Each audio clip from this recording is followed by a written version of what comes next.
Di 20k subscriber channel Novel Official, akan adakan giveaway untuk satu orang pemenang.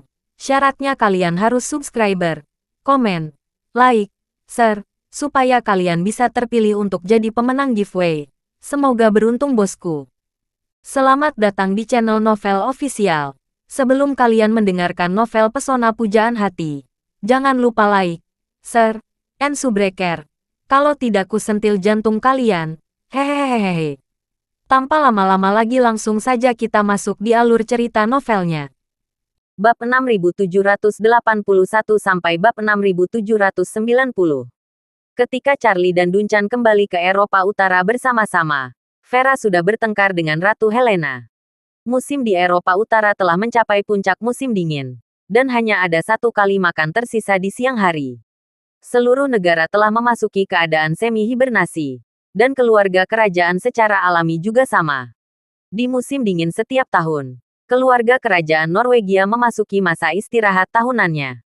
Aktivitas urusan luar negeri dan aktivitas publik dalam negeri pada dasarnya kosong. Ratu juga memasuki keadaan di mana dia tidak muncul kecuali diperlukan.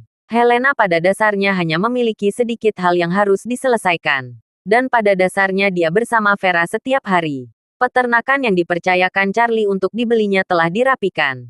Mereka berdua pergi ke peternakan selama setengah hari setiap kali mereka punya waktu luang. Selain menghibur kucing dan anjing di peternakan, mereka juga merawat hewan di peternakan. Setelah beberapa hari berhubungan, Helena menjadi semakin penasaran dengan Vera. Dia menemukan bahwa meskipun Vera terlihat sangat muda, dia sangat tenang dalam melakukan sesuatu, dan dapat belajar banyak hal sendiri tanpa seorang guru. Dia sangat pintar. Gadis tua bisa menguasai banyak hal. Petani profesional kagum dengan apa yang bisa mereka lakukan dengan keterampilan yang tidak populer. Bahkan hal-hal seperti memberi makan sapi dan kuda. Vera tampil dalam hal ini dengan bakat. Selalu ada beberapa orang yang dilahirkan untuk melakukan hal-hal tertentu. Dan dia paling cocok untuk merawat hewan dan bunga. Setelah Charlie dan Duncan tiba di istana, mereka mengetahui dari Susan, pengurus rumah tangga kerajaan, bahwa Ratu dan Vera pergi ke pertanian untuk bersantai bersama.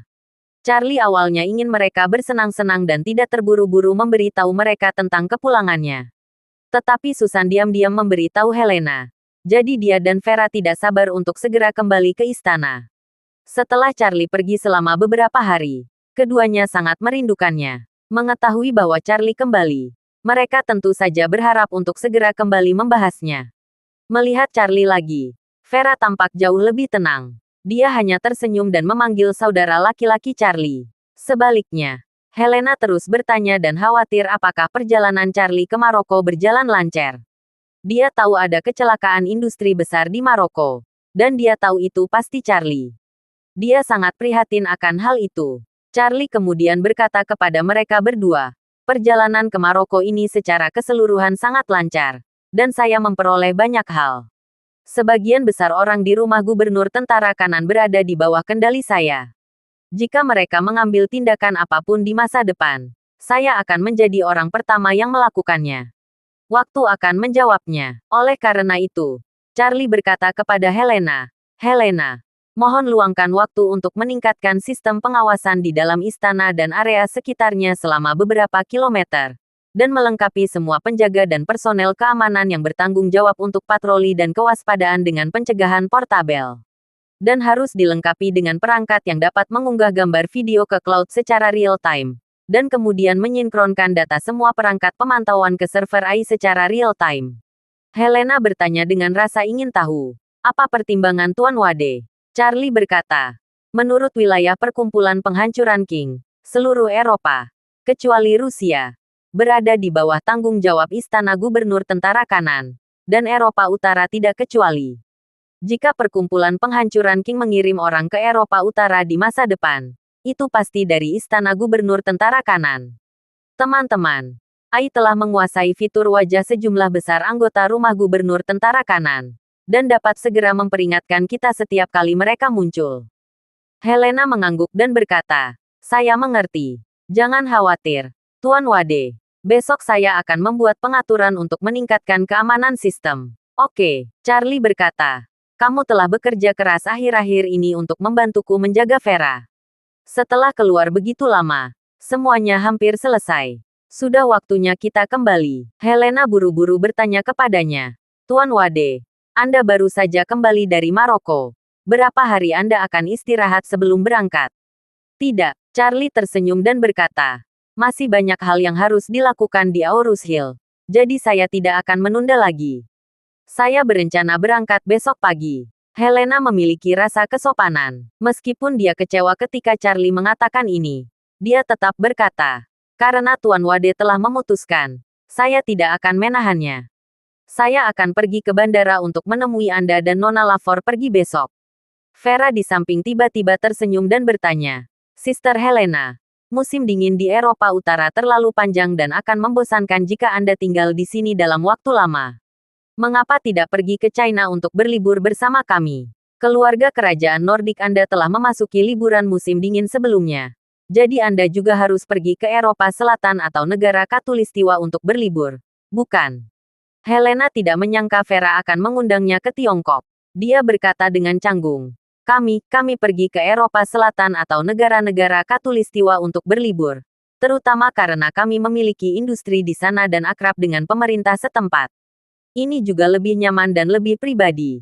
Untuk Tiongkok, keluarga kerajaan hanya melakukan kunjungan kenegaraan sebelumnya, tetapi belum memiliki kontak apapun tentang liburan. Jadi mungkin lebih merepotkan. Vera berkata, sebenarnya tidak ada masalah. Jadikan kota Oslo dan Aurus Hill membangun kota kembar. Lalu adikku bisa menggunakan ini sebagai alasan untuk pergi ke Aurus Hill. Saat itu, keluarga kerajaan Nordik akan maju ke depan untuk menyewa hotel di Aurus Hill dan membawanya ke Aurus Hill. Jika keselamatan pekerjaan dilakukan dengan baik, pada dasarnya tidak akan ada masalah. Jika ingin lebih nyaman, Anda bisa langsung menyewa Shangri-La di Aurus Hill, yang merupakan milik saudara Charlie. Selain itu, Anda juga dapat menyapa departemen terkait di Aurus Hill dan mengatakan bahwa Anda tidak ingin terlalu menonjolkan diri dan meminta media untuk tidak memberitakan kamu, saudara. Pada dasarnya tidak akan ada masalah. Ketika Helena mendengar ini, matanya tiba-tiba bersinar sedikit terang. Ide Vera sangat mungkin dilakukan. Negara-negara Nordik berukuran kecil, dan keluarga kerajaan lebih merupakan maskot. Oleh karena itu, bukan hal yang aneh jika dia sebagai ratu tampil secara langsung untuk menjadikan kota kembar dengan negara besar, dan dia bisa menangani penginapannya sendiri. Masalah keamanan juga sangat masuk akal. Ketika keluarga kerajaan Saudi datang ke China untuk membahas pekerjaan yang sama, mereka pernah menyewa seluruh hotel. Selain menerbangkan armada kendaraan, mereka juga menyewa puluhan atau ratusan mobil mewah Mercedes-Benz dan Maybach di East Cliff. Meski keluarga kerajaan Nordik tidak begitu megah, namun tetap sangat mudah untuk menyelesaikan sendiri masalah buruk dan keamanan. Jadi, dia memandang Charlie dan bertanya kepadanya, Tuan Wade, jika saya pergi ke Aurus Hill, apakah itu akan mengganggu Anda? Charlie tidak mengerti mengapa Vera tiba-tiba memiliki ide untuk mengundang Helena ke Aurus Hill. Tapi karena dia berkata begitu, dia pasti tidak bisa menunjukkan rasa malunya. Bagaimanapun, Helena telah banyak membantu ketika dia dan Vera datang ke sini. Jadi dia tersenyum dan berkata, tidak, jika kamu ingin datang ke Aurus Hill kapan saja, kami akan menyambutmu dengan kedua tangan. Helena sangat bersemangat dan berkata dengan cepat, kalau begitu saya akan berkomunikasi dengan Susan, Perdana Menteri, dan Wali Kota untuk memajukan masalah ini. Setelah makan malam bersama Helena, Charlie kembali ke kamar untuk mengemasi barang bawaannya. Di tengah proses pengepakan, dia mendengar suara Vera datang dari luar pintu. Kak Charlie, apakah nyaman bagi saya untuk memberitahu Anda sesuatu sekarang? Nyaman, Charlie menjawab dengan santai. Vera mendorong pintu masuk, menutupnya dengan hati-hati, berjalan ke arah Charlie. Vera bertanya dengan suara rendah dengan ekspresi penuh harap di wajahnya. Apakah semuanya berjalan baik untuk perjalanan Tuan Muda ke Maroko kali ini? Semuanya lancar, Charlie menjelaskan proses umum kepada Vera. Setelah mendengar ini, Vera tidak bisa menahan senyum dan berkata, Tuan Muda benar-benar trik yang bagus. Satu pil generasi membuat Victoria bingung. Setelah kejadian ini, mentalitasnya pasti akan berubah secara dramatis. Jika ada masalah dengan mentalitasnya, itu akan mempengaruhi penilaiannya. Ini baik untuk kita. Setelah mengatakan itu, Dia bertanya kepada Charlie. Ngomong-ngomong, apakah kamu terus menjalankan segel tangan itu untuk mengumpulkan energi spiritual? Charlie mengangguk dan berkata, selama aku punya waktu luang, aku tidak akan pernah berhenti. Vera bertanya dengan penuh harap. Apakah Tuan Muda telah mencoba menambahkan lebih banyak energi spiritual ke dalam cincin? Charlie berkata, belum. Saya khawatir cincin itu terlalu sombong dan akan menyedot semua energi spiritual saya. Saya berencana untuk mencoba lagi setelah kembali ke Aurus Hill. Jika energi spiritual terkuras, saya dapat minum obat untuk mengisinya kembali itu. Aku bisa mengisinya kembali. Ramuan spiritual telah digunakan untuk mendetoksifikasi para ksatria dan tentara mati itu. Vera mengangguk berulang kali, menatap Charlie dan bertanya kepadanya. Jika Tuan Muda berencana mencobanya setelah kembali ke Aurus Hill, saya ingin tahu apakah hamba dapat menonton dari samping. Hamba sangat penasaran tentang efek apalagi yang dimiliki cincin itu. Charlie tersenyum dan berkata, tentu saja saya harus mencobanya. Jika Nona Lavor tertarik, maka setelah kita mendarat di Aurus Hill besok malam, kita bisa pergi ke Villa Chem Elises di gunung terlebih dahulu. Mari kita lihat apakah ada sesuatu yang istimewa tentang cincin ini. Dalam beberapa hari terakhir, meskipun Charlie telah menggunakan gerakan jari untuk mengumpulkan energi spiritual, dia tidak pernah berani mencapai cincin itu. Sekarang semuanya pada dasarnya telah beres. Charlie tidak perlu khawatir setelah kembali ke Aurus Hill. Sekalipun cincin itu benar-benar menyedot seluruh energi spiritualnya, dia dapat segera mengisinya kembali dengan pil penguat. Bahkan dapat bermain stud dengan ring untuk melihat siapa yang memiliki chip lebih banyak dan siapa yang dapat bertahan hingga kartu terakhir. Vera juga sangat mendukung rencana Charlie. Dia selalu percaya bahwa meskipun Marcius memiliki banyak motif egois dan licik, dia seharusnya melakukannya karena ketulusan daripada kemunafikan ketika dia meminta ayahnya untuk pergi bersama Victoria untuk membantu orang Han. Artinya, selain menyelamatkan nyawa seseorang di saat kritis, cincin tersebut juga seharusnya memiliki kegunaan lain. Charlie berencana untuk kembali ke Aurus Hill bersama Vera, tapi Duncan belum berencana untuk pergi. Dia berkata kepada Charlie, Tuan Wade, saya ingin tinggal di Eropa Utara sebentar dan terus melatih AI. Ada beberapa ide yang selalu ingin saya wujudkan. Sekarang saya bisa meminta AI mencobanya. Jika bisa efektif, itu akan baik bagi kita di masa depan. Ini akan sangat membantu. Charlie tahu betapa buruknya Duncan dengan AI akhir-akhir ini. Charlie mengangguk dan berkata, Detektif Lee bisa tinggal jika mau. Tapi saya tidak tahu apa rencana Inspektur Lee agar AI mencapainya. Duncan berkata, ide yang kurang matang membuat AI mempelajari pengenalan wajah secara mendalam. Charlie bertanya dengan rasa ingin tahu, apakah hal ini sangat matang? Saat ini, pengenalan wajah tampaknya sangat akurat. Bahkan jika ibu saya sendiri, yang berat badannya bertambah 20 pon setiap bulan dan tidak mengenalinya, pengenalan wajah masih dapat membedakannya. Duncan tersenyum dan berkata, ini adalah pengakuan satu individu. Ini memang sangat matang, tapi yang ingin saya lakukan adalah membuat AI belajar menghitung dan membandingkan penampilan seseorang berdasarkan teknologi pengenalan wajah ini, dan kemudian menilai seberapa miripkah individu A dan individu B. Kemirapan. Charlie bertanya dengan rasa ingin tahu. Apa gunanya ini? Duncan berkata. Dengan kata lain, meminta AI menganalisis ciri-ciri penampilan banyak saudara laki-laki, perempuan, ayah dan anak laki-laki, ibu dan anak perempuan, kakek nenek dan bahkan kerabat jauh. Kemudian melakukan studi perbandingan berdasarkan berbagai hubungan darah untuk melihat apakah kita dapat menyempurnakan metode pembakaran. Misalnya, jika saya curiga Anda mempunyai masalah, maka saya akan menyerahkan wajah Anda ke AI untuk dikenali. Dan meminta AI menemukan orang yang paling mirip dengan Anda dan kemungkinan besar terkait dengan Anda dari database wajah di sekitar orang-orang yang mempunyai hubungan darah. Meskipun mungkin tidak akurat, alat ini dapat dengan cepat menemukan banyak kemungkinan target. Setelah itu, Duncan menambahkan, dengan berpindahnya kantor gubernur tentara kanan ke Spanyol, saat ini kita memiliki lebih banyak anggota kantor gubernur tentara kanan. Terakhir kali, kami meminta Reina membantu mengidentifikasi anggota keluarga Wuben. Dengan cara ini, kami telah mempelajari ciri-ciri wajah ratusan anggota keluarga Wuben. Jika AI dapat menemukan ciri-ciri potensi kemunculan genetik dari anggota keluarga Wuben ini, AI mungkin dapat membantu kita menemukan beberapa orang yang diduga sebagai anggota keluarga Wu Ben dari seluruh dunia. Charlie terkejut dan tidak bisa menahan diri untuk tidak berkata. Pendengarannya cukup mungkin. Dunchan berkata, tentu saja sulit menemukan jarum di tumpukan jerami. Kita mungkin tidak dapat merancang sesuatu yang secara khusus dapat mengeluarkan jarum dari laut. Tetapi kita dapat merancang magnet besar untuk mengumpulkan produk besi terlebih dahulu di dalam laut. Lalu jauh lebih mudah menemukan jarum dari sana daripada melihatnya langsung di laut. Ya, Charlie mengangguk dan berkata, itu semua berkat Inspektur Lee. Keesokan harinya, sebuah bisnis jet yang disewa oleh keluarga kerajaan Nordik lepas landas dari kota Oslo, ibu kota Eropa Utara, dan terbang langsung ke Aarhus Hill, Tiongkok. Di pesawat besar itu, kecuali dua bangunnya, tidak ada petugas servis. Hanya ada dua orang di seluruh kabin. Charlie dan Vera. Di pesawat, Charlie menerima laporan teks dari porter melalui jaringan satelit. Saat ini, banyak kapal barang yang membawa tentara mati Duke Mining, Knight Rider dan keluarganya telah berhasil berlayar keluar dari Selat Gibraltar.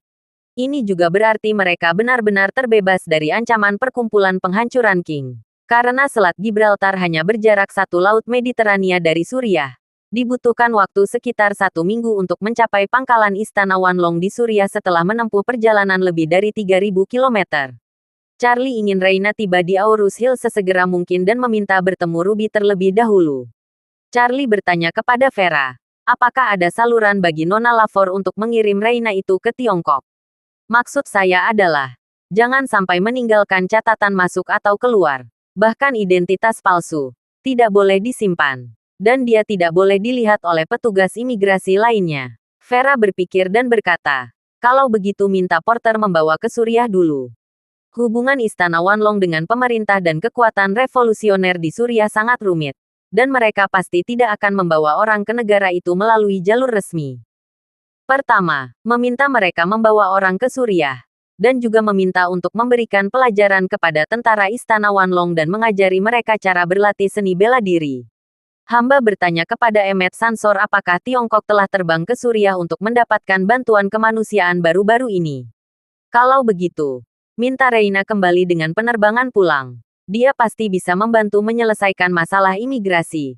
Sehingga tidak ada catatan yang tersisa dan tidak ada yang melihatnya. Charlie memuji. Ini ide yang bagus. Silakan kembali ke mes. Lin dan bantu konsultasi. Vera bertanya kepada Charlie. Saya ingin tahu apakah Tuan Muda yakin bahwa racun aneh di tubuh Reina dan Ruby dapat disembuhkan sebelum menjadi beracun. Charlie memegangi kepalanya dan berkata, saya belum memiliki petunjuk apapun. Tingkat elektromagnetik Victoria jauh di atas saya. Racun yang dia tinggalkan di tubuh para biksu ini lebih seperti formasi yang mengumpulkan banyak energi spiritual. Apalagi formasi hanya menuruti perintahnya. Saya tidak bisa menghancurkan formasi dan menyelamatkan nyawa mereka dari bahaya. Vera mengangguk dan berkata, Tuan Muda, Anda harus berhati-hati terhadap Ruby. Ada juga formasi identitas diri yang ditinggalkan oleh Victoria di Istana Niwannya. Dengan gaya akting Victoria yang berbahaya dan kejam. Jika ada yang menjulang di dia, itu pasti duri di sisinya dan duri di dagingnya. Mungkin rambut beracun itu juga akan memicu formasi yang dia tinggalkan di Istana Niwan. Bisa membunuh semua orang di sekitar penjahat itu. Charlie berkata, itu tidak mungkin. Berbicara tentang ini, Charlie tidak bisa menahan diri untuk tidak menghela nafas dan berkata, hal-hal dalam buku apokaliptik tidak memungkinkan saya memperoleh kekuatan atau keterampilan yang lebih kuat dari Victoria. Seperti pengetahuan dalam ensiklopedia untuk siswa sekolah menengah tidak dapat mengatasinya. Di perguruan tinggi atau bahkan ujian insinyur. Harapan terbaik untuk mengalahkan Victoria adalah mengetahui potensi sebenarnya dari cincin itu. Vera berkata dengan lega, Tuan Muda memiliki takdirnya sendiri. Bahkan Aurora dapat menyelidiki Anda segel tangan budidaya. Saya pikir Anda akan dapat mengetahui identitas sebenarnya dari cincin itu. Charlie menghela napas. Akhir-akhir ini, selama saya punya waktu, saya terus menjalankan segel tangan. Energi spiritual di tubuh saya meningkat 2 kali lipat dari sebelumnya. Vera berseru. 2 kali lebih banyak. Bukankah ini berarti kekuatan dan tingkat kekuatan Tuan Muda saat ini meningkat pesat? Charlie menggelengkan kepalanya dan berkata, aneh untuk mengatakan bahwa meskipun saya telah mengumpulkan energi spiritual, Dan saya memang dapat merasakannya dengan jelas. Sepertinya itu tidak ada pada saya. Saya tidak merasa bahwa saya telah meningkat pesat. Saya juga mencoba menggunakan sebagian energi spiritual. Tetapi energi spiritual yang dikonsumsi adalah milik saya sendiri. Bukan dihasilkan oleh cetakan tangan. Ini setara dengan saya yang awalnya memiliki 1 juta. Dan mendapatkan 1 juta lagi melalui metode lain. Tetapi di mana 1 juta itu? Saya hanya bisa menonton tetapi tidak bisa membelanjakannya. Jika saya harus mengeluarkan uang, saya harus membelanjakannya dari 1 juta saya sendiri. Vera bertanya. Lalu jika Tuan Muda menghabiskan 1 juta itu sendiri, dapatkah 1 juta itu digunakan? Charlie berkata. Kamu harus menunggu sampai kamu mendarat dan mencobanya untuk mengetahuinya. Saya belum pernah berani mencoba dengan santai sebelumnya. Setelah mengatakan itu, Charlie menambahkan, sejujurnya, saya juga takut dibodohi. Saya sangat takut itu adalah sejenis monster yang belum pernah saya lihat sebelumnya. Larut malam, pesawat mendarat dengan mulus di Bandara Aorus Hill. Ketika Charlie dan Vera keluar dari bandara, Albert sudah menunggu. Ketika Albert melihat Charlie, dia segera melangkah maju dan berkata dengan hormat, Tuan Wade, Anda kembali. Charlie mengangguk dan bertanya kepadanya, apakah semuanya baik-baik saja di rumah? Semuanya baik-baik saja, Albert berkata sambil tersenyum. Semuanya normal dengan bisnis normal dan Cem Elises. Pria tua dan wanita tua itu juga sangat baik. Saya sering pergi ke sana untuk berkunjung. Suasana hati ayah mertuamu jauh lebih baik. Kemarin lusa dia pergi ke Heaven Spring untuk makan malam bersama yang lain.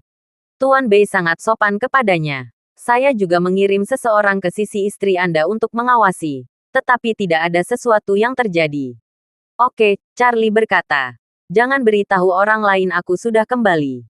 Aku akan pergi ke Cem Elises malam ini. Jika semuanya berjalan lancar, kamu bisa mengantarku pulang besok siang. Albert setuju dengan hormat dan berkata, baiklah. Tuan Wade, ayo kita pergi. Jalannya sangat mulus saat larut malam. Setengah jam kemudian, Charlie tiba di villa lereng gunungnya di Cem Elises. Dia meminta Albert untuk kembali dan beristirahat, lalu datang ke villa bersama Vera. Charlie tidak sabar untuk mencoba cincin itu. Jadi mereka berdua langsung menuju ruang bawah tanah. Untuk menghadapi keadaan darurat, Charlie mengambil 3 pil penguat dari brankas tempat dia menyimpan pil tersebut sebagai cadangan. Saat hendak menutup brankas, dia ragu-ragu sejenak.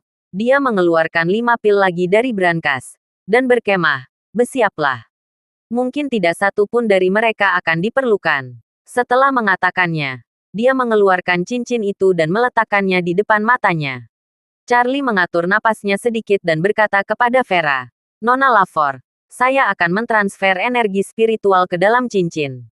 Anda hanya perlu melihat dari samping. Vera mengangguk sedikit dan bertanya kepadanya, Tuan, apakah ada bantuan yang Anda perlukan dari saya? Charlie meletakkan 5 pil penguat ke tangannya dan berkata, setiap kali Anda melihat saya berjuang dan tidak dapat melawan, masukkan pil ini ke dalam mulut saya, tetapi jangan memasukkannya sekaligus. Vera mengambil pil penguat dan berkata kepada Charlie, jangan khawatir, Tuan Muda. Saya tahu. Charlie memusatkan perhatiannya pada cincin itu. Dan kemudian dia mencoba mengumpulkan energi spiritual yang terkumpul di tubuhnya melalui gerakan jari dan memasuki cincin itu terlebih dahulu. Tetapi energi spiritual ini menolak untuk dimanipulasi. Selama Charlie ingin menggunakan energi spiritual, bagian dari dirinya lah yang selalu menjadi bagian dari yang dimobilisasi. Dalam keputusasaan, Charlie hanya bisa mencoba menggunakan energi spiritualnya terlebih dahulu. Dia tidak tahu apakah ada sesuatu yang istimewa tentang energi spiritual yang terkumpul dalam gerakan jari tersebut. Mungkin itu sama dengan logika tangki bahan bakar cadangan mobil. Hanya ketika bahan bakar di tangki bahan bakar utama habis barulah bahan cadangan bakar digunakan. Dia ingin memverifikasi tebakan ini. Dia harus menggunakan energi spiritualnya terlebih dahulu. Untungnya, dia menyiapkan beberapa pil penguat yang seharusnya cukup untuk mengisi kembali energi spiritual di tubuhnya beberapa kali. Dia mengambil keputusan dengan cepat dan berencana untuk mentransfer semua energi spiritual di tubuhnya ke dalam cincin terlebih dahulu. Namun, pada saat energi spiritual yang melonjak di tubuh dimobilisasi, sesuatu yang aneh terjadi. Bagian dari energi spiritual yang tidak berada di bawah kendali Charlie sepertinya tiba-tiba terbangun dari tidur nyenyak. Dalam sekejap, menghemat energi spiritual asli di tubuh Charlie dan mengalir seperti banjir yang menghancurkan tepian sungai. Charlie juga tidak menyangka bahwa energi spiritual yang tidak terkendali mulai bergerak. Dia terkejut dan bahagia. Pemikiran ini adalah kesempatan bagus untuk memobilisasi energi spiritual ini. Dia berencana mengandalkan bimbingan energi spiritualnya sendiri untuk secara paksa membawa energi spiritual lainnya bersama ke dalam cincin. Namun yang tidak dia duga adalah aura yang dihasilkan oleh gerakan jari ini tidak dapat dikendalikan. Dan reiki ini dapat dilakukan sesuka hati. Namun kini tidak terkendali. Cincin itu dengan lembut dijepit di ujung jari Charlie. Niat awalnya adalah memaksakan semua energi spiritual keluar dari dantian dan memasuki cincin melalui jari-jarinya tidak sampai ke lengan sama sekali. Tapi langsung menuju ke otak Charlie dan ke lautan kesadaran di otaknya. Charlie terkejut dengan perubahan mendadak ini. Dia paling mengetahui tubuhnya. Energi spiritual dalam jumlah besar mengalir ke otaknya secara instan. Dan lautan kesadaran tidak dapat ditahan. Atau lautan kesadaran akan langsung hancur. Atau seluruh otak dikejutkan menjadi bola pasta.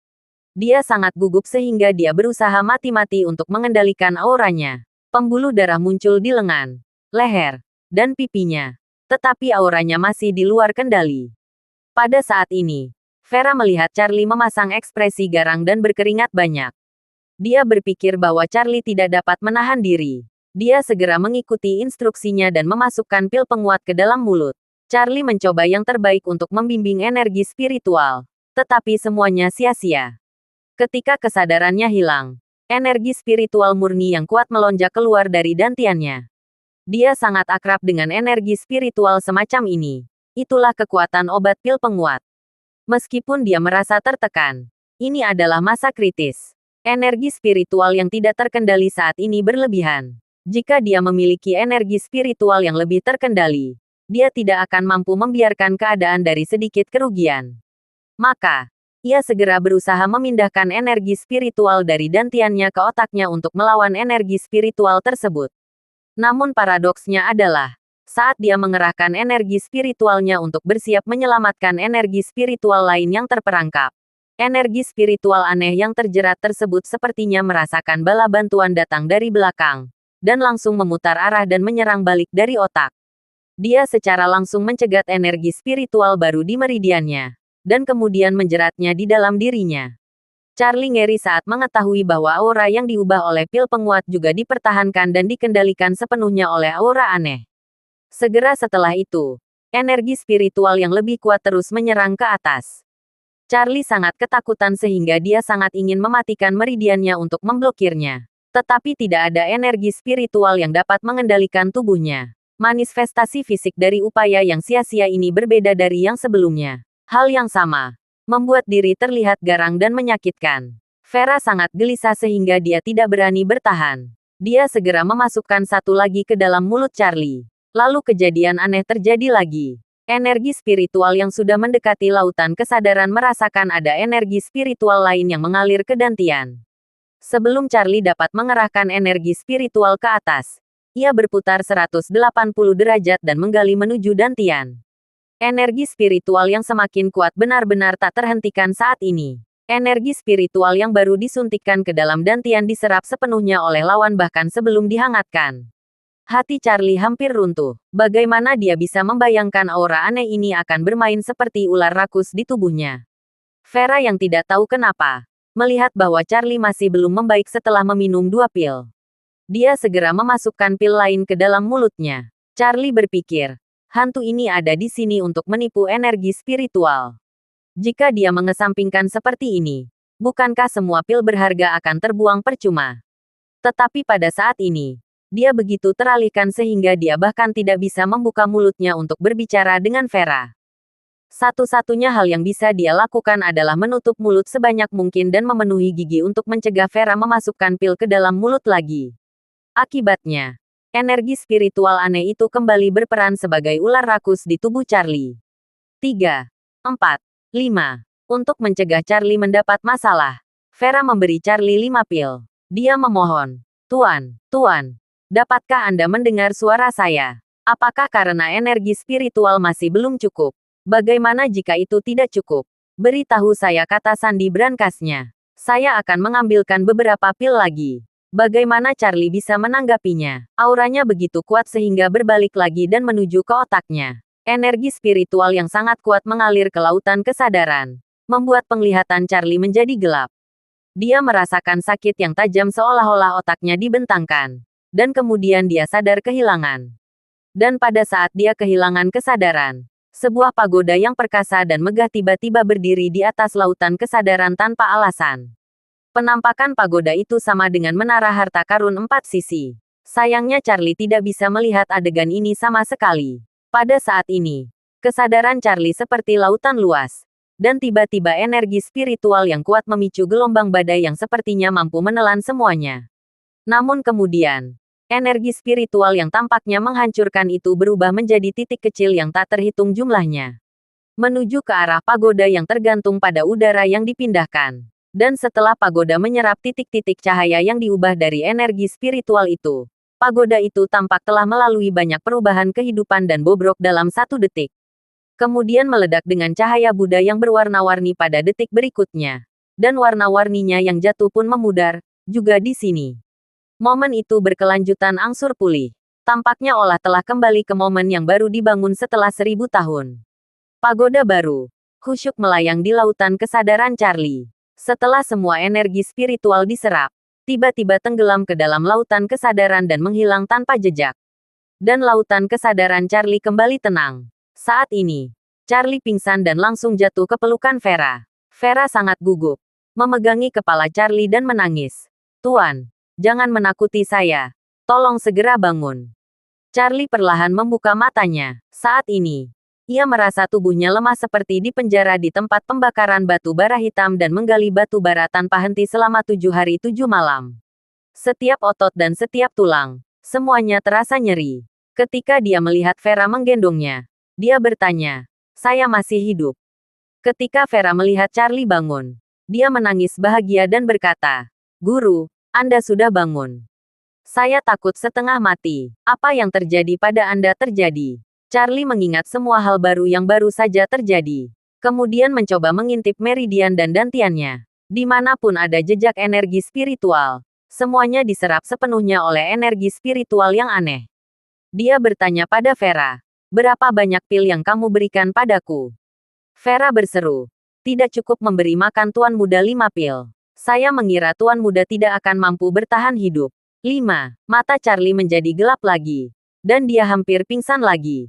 Kemudian, 2 garis air mata mengalir di sudut matanya.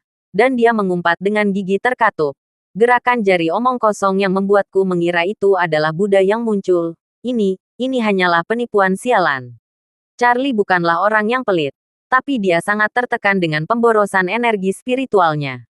Terlebih lagi, pemborosan energi spiritual yang saya keluarkan kali ini mencapai tingkat baru yang belum pernah terjadi sebelumnya. Semua energi spiritual di tubuhnya, ditambah energi spiritual yang beredar di segel tangan, ditambah 5 pil penguat, semuanya terperangkap sepenuhnya. Ini lebih menyakitkan daripada kehilangan 10 miliar dolar AS. Vera juga tidak menyangka bahwa setelah dirinya memberi Charlie 5 pil berturut-turut, semua energi spiritual akan hilang tanpa jejak. Dia tidak bisa menahan diri untuk tidak berseru, "Guru, energi spiritual ini seharusnya tidak akan hilang tanpa alasan, kan? Apakah tersedot lagi oleh cincin itu?" Charlie memegangi kepalanya dan berkata dengan sedih, "Kali ini sebenarnya bukan itu.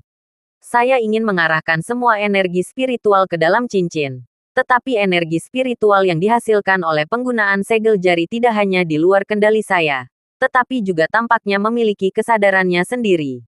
Energi spiritual asli diriku mengalir langsung ke kesadaran lautan, sehingga aku kehilangan kendali atas energi spiritualku sendiri. Kemudian kamu terus memberiku pil, dan sepertinya aku sadar, menemukan ada energi spiritual baru di dantian, dan itu juga berputar dan melepaskan serangan balik. Dengan 5 pil, itu sama dengan membunuh 5 orang dan 6 orang keluar sedikit keuntungan dulu. Lalu melanjutkan menggambar kue untukku. Aku berpikir auranya dapat berlipat ganda dengan bantuan pil. Tapi kenyataannya, modalkulah yang diidam-idamkan. Setelah mengatakan itu, dia memikirkan 5 pil, menutupi wajahnya dan menghela nafas. Ini sama dengan memaksaku untuk melikuidasi posisiku, dan kemudian memaksaku untuk mengejar leverage 5 kali lipat. Sialan, bukankah ini pasar saham yang menarik lebih banyak orang untuk membunuh peternakan anjing untuk investor retail? Vera mendekat. Itu hanyalah aura yang dikembangkan oleh segel tangan tuan. Aura tidak dapat memiliki kesadaran dirinya. Bagaimana bisa begitu licik? Charlie menahannya dan berkata, aku juga tidak bisa memahaminya. Itu tidak logis sama sekali. Vera bertanya, karena Tuan Muda dapat memastikan bahwa energi spiritual belum tersedot oleh cincin itu. Dapatkah energi itu disedot oleh orang lain? Diot hal lainnya. Charlie menahannya dan berkata, selain cincin yang kamu berikan padaku, aku juga mendapat kuali obat yang aku ambil dari kepala Taizen Tao. Selain itu, pada dasarnya aku tidak mendapatkan saluran lain selain dari kepala Taizen Tao. Ada beberapa senjata ajaib yang sudah jadi, tapi kali ini bukan cincin, dan tidak bisa menjadi kuali obat. Vera bertanya-tanya, tetapi, bahkan tubuh Tuan Muda mungkin tidak mampu membawa energi spiritual sebesar itu. Mengapa energi spiritual ini menghilang tanpa jejak setelah mencapai kesadaran lautan? Aku berada di sisi Tuan Muda, dan tidak pernah merasakannya. Jika ada kelainan apapun, masuk akal bahwa energi spiritual dalam tubuh Tuan Muda tidak mungkin keluar dari tubuh secara kebetulan. Ini terlalu aneh, menghilang tanpa alasan. Ya, Charlie duduk dengan susah payah dan mengutuk dengan kecewa. Ini seperti seseorang yang makan beberapa kali berat badannya sendiri dalam satu kali makan. Kedengarannya sungguh luar biasa. Tetapi energi spiritual itu mencapai kesadaran lautan, dan memang menghilang tanpa jejak. Vera menambahkan, Tuan, pernahkah Anda berpikir mengapa ketika Tuan dan aku berdiri di bawah aurora di Eropa Utara, aurora berubah menjadi rangkaian gerakan tangan? Mungkinkah pihak lain telah menetapkan aurora sebagai jebakan untuk Tuan Muda sejak saat itu? Charlie bertanya. Maksudmu, seseorang secara khusus meminta Ji Guang untuk mengamatiku segel tangan dan membujukku agar tertipu, hanya untuk menipu seluruh energi spiritualku. Vera mengangguk dan berkata, aku dan Tuan Muda akan bernalar bersama. Jika ini adalah jebakan dari awal sampai akhir, maka pemrakarsa jebakan itu adalah orang atau benda. Setelah mengatakan itu, Vera menambahkan, kemungkinan dia menjadi manusia sangat kecil di suhu dingin. Bahkan jika ada master yang bersembunyi di dekat aurora hari itu, kecil kemungkinannya mereka akan mengikuti kita sepanjang jalan melintasi lautan, ikuti kita ke Aurus Hill, dan ikuti kita ke ruang bawah tanah villa. Kecuali jika itu adalah sesuatu yang supranatural seperti hantu. Tapi ini belum terverifikasi dan tidak mungkin. Charlie setuju dan berkata, itu memang tidak mungkin menjadi manusia atau hantu. Jika itu manusia, maka dia setidaknya harus menguasai teknik tembus pandang dalam novel sihir. Jika tidak, dia tidak akan bisa mengikuti kita berpikir demi memilih tanpa kita temukan. Adapun hantu, ini bahkan lebih tidak dapat diandalkan. Tidak ada bukti yang membuktikan keberadaan hantu. Selain itu, meskipun ada hantu, mustahil hantu menyerap energi spiritual. Saat dia berbicara, sesuatu tiba-tiba terlintas di benaknya dan dia berkata, ngomong-ngomong, Nona Lafor, Anda mengatakan sebelumnya bahwa biksu yang gagal dalam jaminan transisi bisa menjadi makhluk abadi. Apakah makhluk abadi akan seperti hantu, orang biasa atau kurang budidaya, tidak bisa melihat atau menyentuh beku itu? Jika demikian, maka saya tidak bisa menjadi sasaran makhluk abadi, bukan? Vera berkata, Delus Immortal hanyalah legenda yang aku temukan dalam beberapa sejarah tidak resmi. Aku tidak memiliki bukti apapun untuk membuktikan keberadaan aslinya. Terlebih lagi, kemungkinan untuk mengatasi kematian adalah 1 dalam 100. Dan 99 sisanya, pada dasarnya berakhir dengan abu. Kemungkinan untuk dapat melarutkan para prajurit menjadi makhluk abadi yang ditemukan pada saat kematian gagal mungkin lebih rendah daripada peluang untuk berhasil. Jadi kita seharusnya tidak seberuntung itu bisa bertemu dengan salah satunya kan? Terlebih lagi, menurut catatan di buku, meskipun Sanxian terpaksa menyerah, kekuasaan berada di urutan kedua setelah para biksu yang berhasil mengatasi kematian adalah makhluk abadi yang terperangkap di dunia fana. Berbicara tentang ini, Vera memandang Charlie dan berkata dengan hati-hati, Guru, Saya tidak punya niat lain. Bahkan jika kita benar-benar bertemu Sanxian di Eropa Utara, Sanxian mungkin tidak akan meremehkan energi spiritual Tuan. Charlie mengangguk setuju. Marcius telah berlatih selama 1000 tahun dan belum mencapai batas melampaui batas kesempurnaan. Dapat dilihat bahwa kekuatan para biksu di masa melampaui batas kesempurnaan sangat kuat, apalagi yang lepas abadi. Sangat mungkin bahkan Marcius telah memasuki masa penutupan. Jika dia tidak memiliki ketajaman Sanxian, apalagi orang seperti saya. Vera melanjutkan. Dengan cara ini, pada dasarnya kita dapat mengira bahwa itu adalah manusia atau hantu, dan hanya benda yang tersisa. Dan jika itu sebuah benda, itu sungguh luar biasa. Cincin peninggalan ayahku tidak bisa melakukan ini. Jadi benda di belakangnya kemungkinan besar jauh lebih kuat dari cincin itu. Tuan muda harus berpikir baik-baik apakah dia telah bersentuhan dengan senjata ajaib apapun. Mungkinkah senjata ajaib itu tetap berada di tubuh Tuan muda atau bahkan tersembunyi di lautan kesadaran Tuan muda? Charlie memutar otak untuk waktu yang lama dan bertanya. Sejujurnya, saya belum melihat banyak hal baik sejak saya berlatih. Sebenarnya tidak ada yang bisa dikaitkan dengan kejadian ini. Saat dia mengatakan itu, dia juga memikirkan si Fang Baozuang. Jadi dia segera berkata lagi, jika saya berbicara tentang hal-hal baik yang telah saya lihat, si Fang Baozuang pasti salah satunya. Ini adalah senjata penting negara yang dibangun bersama oleh Guru Xuanzang dan biksu yang tak terhitung jumlahnya. Tetapi saya telah mengembalikan menara harta karun 4 sisi kepada negara secara keseluruhan. Meskipun nasional si Fang Baozuang adalah senjata ajaib, itu adalah harta Feng Shui yang dibuat untuk takdir. Dan Charlie diam-diam mengembalikannya ke negara. Charlie tidak pernah menemukan sesuatu yang aneh tentangnya ketika dia melakukan kontak dengannya. Tentu saja dia tidak percaya bahwa kejadian ini ada secara aneh dengan si Fang Baozuang. Vera tidak menyerah dan bertanya kepada Charlie, selama kontak Anda dengan si Fang Baozuang, apakah Anda menemukan kelainan pada si Fang Baozuang yang tidak Anda pahami? Tidak, Charlie menggelengkan kepalanya. Lalu Charlie berkata, terlepas dari kenyataan bahwa si Fang Baozuang memberi saya gambaran tahun itu, tidak ada yang istimewa tentang itu. Terlebih lagi, ketika saya memasukinya dengan energi spiritual, saya hanya mengaktifkan satu dari gambar-gambar tersembunyi. Secara teori, formasi ini setara dengan si Fang Baozu yang diperlihatkan kepada saya sebuah film dokumenter yang direkam di dalamnya. Selain itu, saya tidak memiliki interaksi lain di dalamnya. Dan saya tidak melihat hal lain yang istimewa tentangnya. Vera bertanya. Sejak itu, apakah Tuan Muda memperhatikan sesuatu yang tidak biasa pada dirimu? Tidak, Charlie berkata dengan tegas. Kesadaran saya mundur dari gedung harta karun si Fang setelah membaca data gambar. Dan saya tidak menemukan sesuatu yang tidak normal. Vera berkata, si Fang Baozuang dibangun bersama oleh Guru Xuanzang dan biksu tertinggi dinasti Tang. Sampai batas tertentu, itu dapat dianggap sebagai senjata ajaib Buddha. Dan apa yang kita lihat di langit di Eropa Utara juga merupakan cetakan tangan Buddha. Mungkin itu salah satu dari keduanya. Meskipun Charlie tidak dapat merasakan apapun yang berhubungan dengan si Fang Baozuang, hal yang disebutkan oleh Vera memang membuatnya sedikit curiga.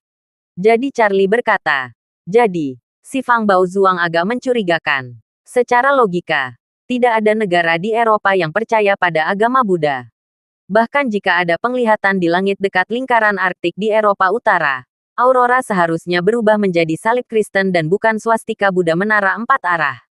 Benar-benar membingungkan. Vera bertanya kepadanya, Tuan Muda, mengapa kita tidak menghubungi Emet Sansor dan melihat apakah kita dapat mengatur agar Tuan Muda bisa melihat lagi gedung harta karun si Fang Baozuang untuk melihat apakah ada detail yang terlewat di awal.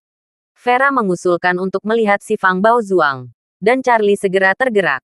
Meski ia tidak menyadari bahwa kejadian ini ada hubungannya dengan si Fang Baozu. Di bawah aurora lingkaran Arktik hari itu, swastika Buddha memang muncul di langit.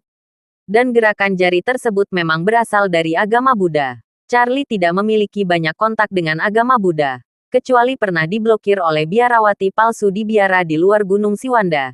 Dia hampir tidak memiliki kontak dengan agama Buddha. Jadi si Fang Baozuan menjadi hal yang paling mencurigakan. Dan si Fang Baozu memang merupakan senjata ajaib yang telah diwariskan selama ribuan tahun dan merupakan sebuah mahakarya. Selain itu, ada satu hal lagi yang Charlie tidak beritahukan pada Vera. Meskipun dia tidak tahu apakah sejumlah besar energi spiritual yang dihisapnya ada hubungannya dengan si Fang Baozu, dia bisa yakin bahwa benda itu pasti ada di lautan kesadarannya. Jika hanya menyerap energi spiritual, seperti cincin itu, dia tidak akan terlalu gugup. Paling buruk, jangan tertipu lagi lain kali. Namun, hal ini berbeda. Melalui perilaku pihak lain yang memanipulasi Aurora untuk mengirimkan informasi kepada dirinya dan menggali lubang besar untuk dirinya, dia dapat menebak bahwa benda tersebut pasti disadari. Jika ada hal sadar yang tersembunyi di lautan kesadarannya sendiri, maka sungguh menakutkan untuk memikirkannya. Terlebih lagi, jika Charlie mengatakan apa yang dia pikirkan, dia takut pihak lain akan menyadarinya menanggapi. Sebenarnya, ide sebenarnya adalah jika benda itu benar-benar berasal dari si Fang Baozuang, maka dia akan mencoba mengirimkannya kembali. Jadi, tidak ingin menunda walau sebentar, dia berkata kepada Vera, "Nona Lafor, tolong hubungi kakek Sansor. Jika tidak ada masalah dengannya, kita bisa langsung pergi." Vera mengangguk dan segera menelepon Emmet. Baru pada saat inilah Charlie menyadari bahwa hari sudah larut malam, dan menelepon Emmet sekarang pasti akan mempengaruhi istirahatnya. Namun, Vera tidak merasa seperti ini. Orang-orang tua ini dibesarkan olehnya sejak mereka masih kecil. Orang-orang ini memanggilnya rindu sepanjang hidup mereka dan menganggap mereka sebagai pelayannya sepanjang hidup mereka. Meskipun Vera tidak menganggap mereka sebagai pelayannya, dia pasti akan membantu mereka ketika dia membutuhkan mereka. Segera, suara hormat Emmet terdengar dari ujung telepon yang lain. "Nona, ini sudah larut malam. Apakah Anda sedang terburu-buru?" Vera bersenandung dan berkata, "Tuan Wade ingin melihat si Fang Baozuang lagi secepat mungkin." "Apakah nyaman?" Emmet berpikir sejenak dan berkata, "Dengan mudah. Si Fang Baozuang saat ini berada di departemen tertinggi terkait peninggalan budaya. Mereka telah mengundang beberapa ahli Feng Shui untuk mempelajarinya secara diam-diam untuk melihat apakah dapat terus berfungsi. Masalah ini sedang berlangsung sangat rahasia. Tapi itu bukan rahasia bagi Tuan Wade. Lagi pula, dia membawa barang ini kembali dan memberikannya kepada negara. Setelah itu, Emmet berkata, "Ayo kita lakukan ini, Nona. Anda meminta Tuan Wade datang ke East Cliff dulu. Beritahu saya kapan dan di mana dia akan tiba. Saya akan mengatur seseorang untuk menjemputnya dan langsung membawanya ke sana." Vera berkata, "Oke, mari kita atur penerbangan sekarang dan usahakan tiba dalam waktu 3 jam." Setelah menutup telepon, Vera bertanya kepada Charlie, "Tuan, apakah Anda ingin saya mengatur penerbangannya?" "Tidak perlu," Charlie berkata. Keluarga Wade memiliki pesawat yang bersiaga di Aurus Hill. Karena itu, dia berjuang untuk bangun. Dia kembali ke brankas, mengambil pil penguat lagi, dan meminumnya dengan hati-hati. Masuk akal bahwa satu pil tidak cukup untuk mengisi kembali energi spiritual. Tetapi Charlie tidak mau berinvestasi lagi. Sekarang dia melihat pil penguat. Dagingnya sakit. Setelah meminum pil, kondisinya pulih dengan cepat. Charlie sengaja bergumam, "Saya benar-benar terluka oleh gerakan jari itu kali ini. Saya tidak akan pernah menyentuhnya lagi di masa depan." Vera bertanya, "Tuan muda, menurut Anda apakah masalahnya ada pada gerakan jarinya?" Charlie berkata, "Saya tidak tahu.